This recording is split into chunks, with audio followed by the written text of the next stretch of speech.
Let's go.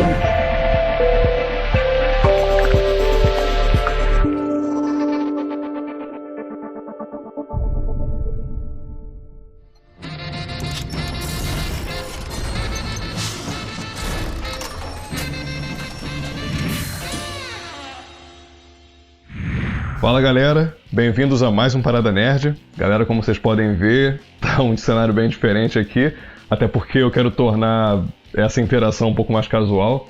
Aqui é onde eu costumo editar e gravar algumas paradas. Mas enfim, como esse é um papo sobre um jogo que eu realmente me amarro, que é um jogo mega monstro,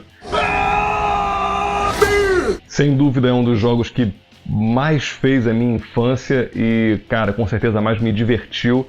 E é um dos jogos com certeza mais épicos que eu já vi. Lógico que eu tô falando de God of War.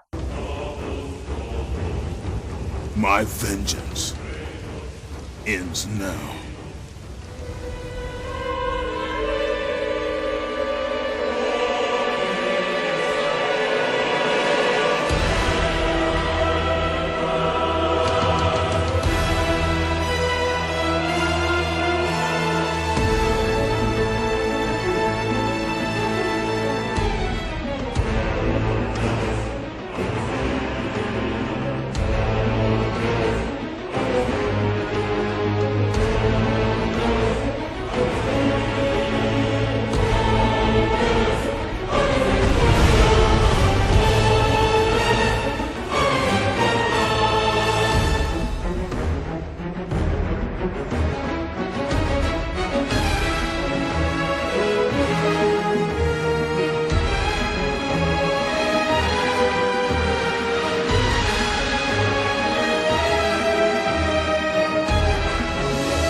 O God of War, desde o início, cara, sempre foi uma trama que me surpreendeu até quando criança, até porque, assim, eu sempre fui uma criança meio diferente, né? Eu gostava de coisas tipo Ben-Hur. Eu prefiro ser um louco do que um assassino. Eu sou um soldado. Sim, que mata por Roma, e Roma é o mal. Eu aviso a você. Não! Eu aviso a você. Roma é uma afronta a Deus. Roma está estrangulando meu povo no meu país, em toda a terra. Mas não para sempre, eu lhe garanto. O dia em que Roma cair, haverá um grito de liberdade tal como o mundo nunca ouviu antes. Coisas tipo Gladiador.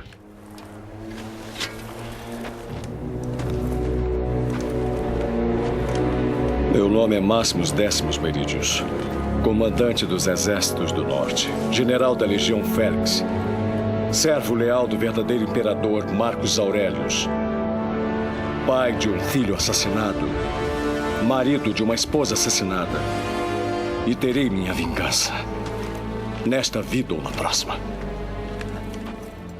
E, sem dúvida, cara, God of War foi uma das coisas mais incríveis que eu já vi dentro do mundo dos games, cara. Eu lembro até hoje aquele guerreiro com aquela voz sinistra do T.C. Carson. The gods of Olympus have abandoned me. E se jogando de um penhasco, eu falei, cara, esse é o jogo mais incrível que eu já vi na vida, cara. A narração, a forma como é conduzida, tudo é tão bonito, cara. E tudo te leva de uma forma a crer que, pô, o cara é o melhor, né? Assim, ele já te coloca dessa forma para compreender isso. Mas se focando aí na questão realmente da história do Kratos, o Kratos nada mais era do que um grande general espartano que, em meio a uma batalha com milhares e milhares de bárbaros, se viu perdendo aquela batalha e decidiu então entregar a sua alma ao deus da guerra, Ares. Ele então descobre que acabou de cometer um dos maiores erros da sua vida, porque ele acaba então virando um escravo do Ares, uma marionete, né? Uma peça que o Ares usa como um trunfo dentro das batalhas. E o Ares, na intenção de tornar o Kratos um guerreiro ainda melhor do que ele já era, com as duas espadas que ele chamou de Blades of Chaos, né? Que são as espadas do caos, que são presas aos braços dele, né, como correntes que são queimadas nos braços dele. Ele então é enviado até uma vila em Atenas, onde ele tem que massacrar um vilarejo. Nesse vilarejo ele é avisado por uma velha que diz para ele não entrar, diz para ele não fazer aquilo, mas ele não escuta a velha e acaba matando a família dele. Isso posteriormente acaba trazendo vários pesadelos e várias perturbações na mente dele, e ele quer desesperadamente se livrar daqueles pesadelos, então ele pede aos deuses que livrem ele daquilo. Atena, irmã de Ares, ela pede que, depois de ele ter feito vários e vários trabalhos para os deuses, faça mais um, último trabalho, que é matar o deus da guerra, Ares. E é nessa missão sensacional, cara, que você se embrenha pela cidade de Atenas para destruir um monte de monstro sinistro pra caramba, e você pula nas costas do Cronos, abre a caixa de Pandora, enfim, com certeza uma das histórias de games mais épicas e revolucionárias de todos os tempos. O primeiro God of War foi lançado em 2005 e é lógico que ganhou um monte de prêmios. Logo que acaba o primeiro God of War, o Kratos não é liberto dos seus pesadelos, porém, os deuses dão para ele um presente que é se tornar o próprio deus da guerra. Já que ele acabou de derrotar o Ares e o trono está vago, nada mais normal do que você dar ao maior guerreiro da Terra o trono de deus da guerra. Mas isso é uma coisa muito bacana de se abordar, até porque depois que você termina o primeiro jogo, você descobre um monte de segredos escondidos na parte de tesouros do game, onde você tem um vídeo extra que mostra um segredo muito bacana. Nesse momento você descobre que a mãe do Kratos teve uma relação com Zeus. E aí você descobre que ele é um semideus. Daí a importância e o porquê do Kratos poder se transformar em um deus. Porque um deus só pode ser um deus se ele pelo menos tiver sangue de um deus. Dentro dessa história, a mãe do Kratos está amaldiçoada. Ela não podia contar ao Kratos que ela teve uma relação com Zeus e que ele era o filho de Zeus. E dentro desse contexto, no seu leito de morte, a mãe do Kratos acaba contando a ele que ele é o filho de Zeus, porém a maldição vem à tona e a mãe do Kratos se torna um monstro que o Kratos acaba tendo que assassinar. Nesse segundo jogo é basicamente a jornada pelo qual o Kratos vai em busca da sua vingança, novamente, dessa vez contra Zeus, que ele descobre ser o seu pai, né, graças enfim, ao que a mãe dele já tinha dito para ele e ao que a Gaia conta para ele também. Então, ao final do jogo, ele acaba desafiando as próprias Irmãs do Destino, né, que são nada mais, nada menos do que as irmãs que controlam o espaço e o tempo. Ele destrói essas irmãs e consegue voltar no tempo até o dia da Grande Guerra, que foi o momento em que Zeus, junto aos outros deuses, derrotaram os titãs e baniram eles para o submundo. Então, o Kratos, com o poder de controlar o tempo, ele extrai todos esses titãs e leva eles para o tempo atual para destruir Zeus e o Monte Olimpo. Partindo daí, então, nós temos a continuação, ainda dentro da cronologia, que é o God of War 3, onde a gente tem, já começando embalado naquela guerra monstra que é o Kratos subindo no Olimpo para destruir os deuses.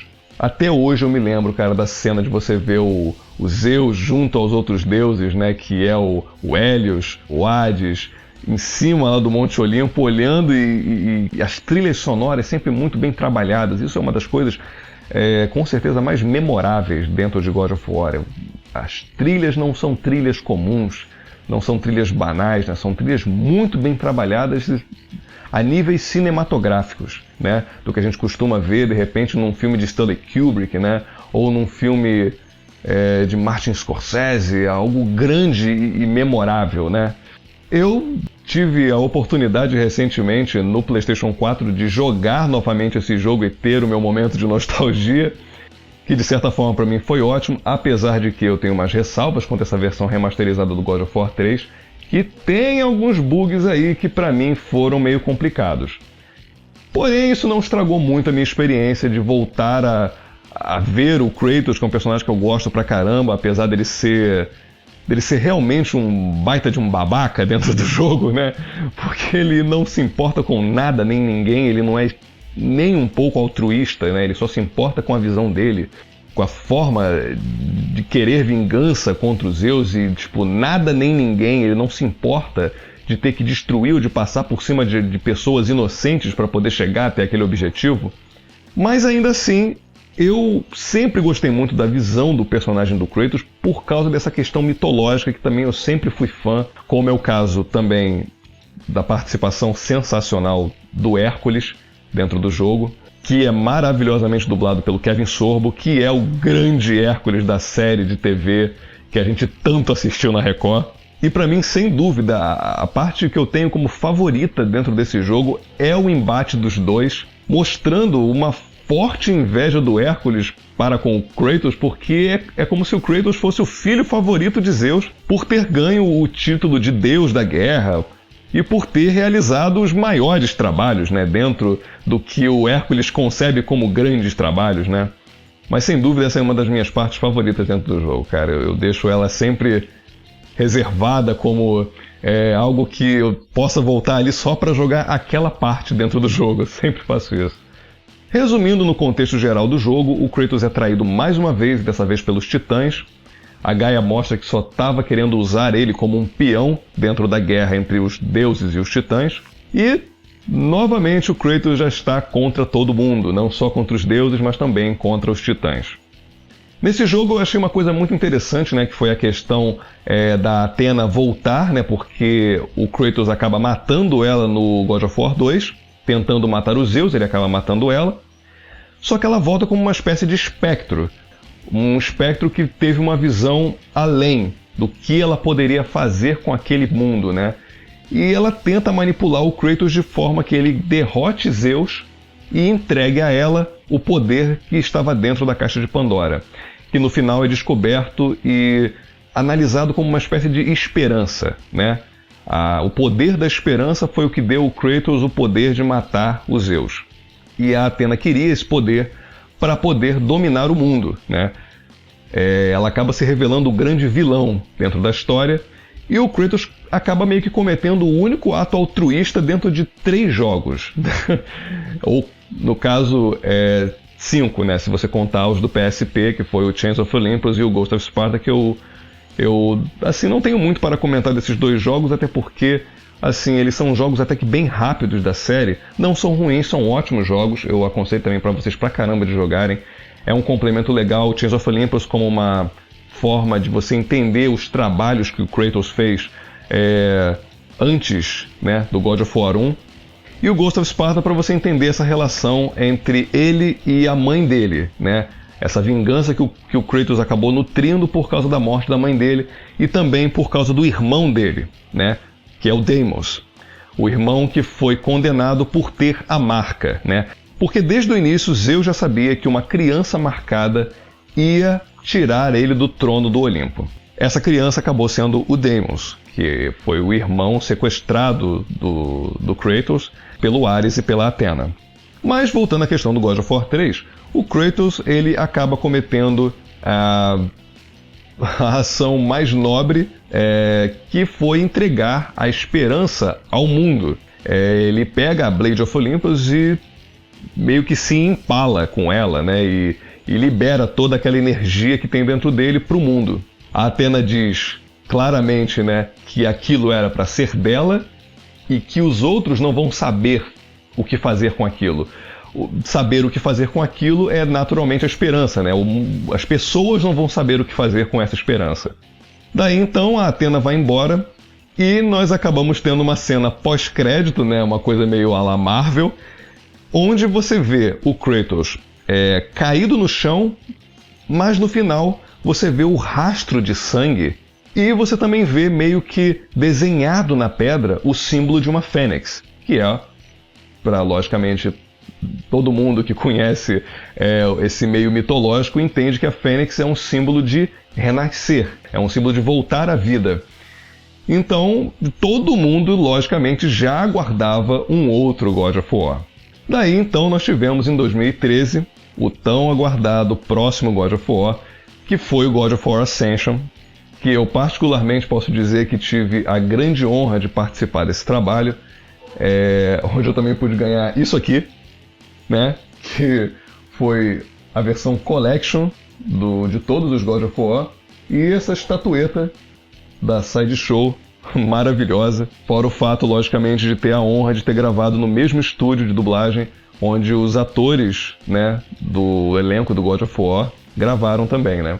Mas partindo aí para a questão mais do game, eu achei bacana a história que eles tentaram traçar do início do Kratos, né, o castigo que eles tentaram dar ao Kratos no quesito de tipo, Kratos cometeu crimes contra a humanidade, então ele deveria ser castigado.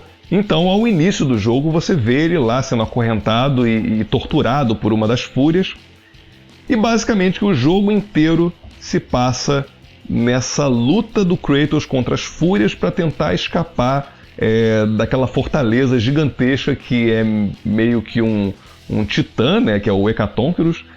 Basicamente, agora falando como fã, eu achei realmente um pouco que fraco a história, pelo quesito de você já ter visto demais até o God of War 3, você já lutou com gente demais para agora voltar e lutar contra 3 fúrias. O God of War Ascension acabou não chamando tanta atenção justamente por causa disso, apesar de ser um jogo muito bem feito no quesito gráfico, no quesito, enfim, das lutas contra os grandes chefes do jogo. Aquela luta contra a última fúria eu achei sensacional, que ela se transforma numa espécie de Kraken, né? Eu achei aquilo ali sensacional. Mas infelizmente eu acho que não trouxe a novidade que o público realmente queria. Mas falando em novidade, agora nós temos, ou melhor, né, vamos ter em 2017 um novo God of War. Extremamente diferente de tudo aquilo que a gente já conhecia. E é realmente até uma coisa que eu gostei até muito, que é um Kratos nórdico. Isso eu posso falar com toda sinceridade que a princípio me deixou muito em dúvida e de pé atrás com o que poderia ser isso. Todo mundo, eu lembro, meus amigos e pessoas que eu conheci que eram fãs do game, a gente já comentava isso. Pô, agora que acabou todos os deuses da Grécia, o Kratos vai pra onde, né? Vai pro Egito, vai pro... entendeu? Pra mitologia viking, nórdica, entendeu? Mas no contexto geral, eu li algumas notícias dos produtores, dos diretores do game atualmente, e eles falaram que realmente não daria para ser a cultura egípcia por conta de que os egípcios consideravam os faraós como uma espécie de deuses. Então isso ia ficar um pouco meio que confuso dentro da trama do jogo, onde você espera de fato deuses, né? A mitologia nórdica ela é mais precisa nesse quesito, e eu achei realmente uma coisa muito interessante. Lógico, muitos de vocês já devem ter visto vídeos na internet onde pessoas acharam certos easter eggs na primeira apresentação do jogo, que foi o lobo escondido no meio dos arbustos, um fantasma que aparecia, uma outra criatura meio inseto. Mas eu vou falar de um ponto que ninguém ainda comentou e que eu achei realmente muito interessante talvez de abordar aqui nesse vídeo, que é a mulher do Kratos. Quem é a mulher do Kratos? Se vocês pararem para lembrar, ao final do God of War 3, o Kratos ele perde as correntes são queimadas no braço dele pelo fogo, né, do Olimpo, que é misturado ao poder da esperança. Esse fogo queima nos braços dele e as correntes se soltam. Nesse momento ele pega a Blade of Olympus, se empala com ela e se mata. Nesse jogo ele não aparece, pelo menos na apresentação, com nenhuma marca do que aquilo com certeza deixaria em qualquer criatura. E para haver uma cura daquilo, só uma deusa da cura. E foi aí que eu pensei. Eu pesquisei várias referências de deuses da cura que poderiam curar o Kratos daquela coisa absurda que ele fez com ele mesmo. E dentro da mitologia dos deuses nórdicos, nós temos dentro do panteão principal a deusa Eir, que é uma deusa da cura. E ela não só é uma deusa da cura física, como também é uma deusa da cura psicológica. E quem melhor, logicamente, para curar o Kratos daquilo que ele mais precisava, que era se curar dos pesadelos, senão uma deusa que pode curar um cara tanto psicologicamente quanto fisicamente. E dentro da apresentação do jogo você vê o filho dele usando um arco que atira raio. dando a entender, logicamente, que ou o filho dele é um semideus e ele dá o poder ao arco, ou o arco já tem um poder incutido nele, assim como também o machado, do que o Kratos está usando, que é um machado de gelo, né? E dentro do contexto geral desse jogo, eu acredito que tudo vai se desenrolar a partir disso.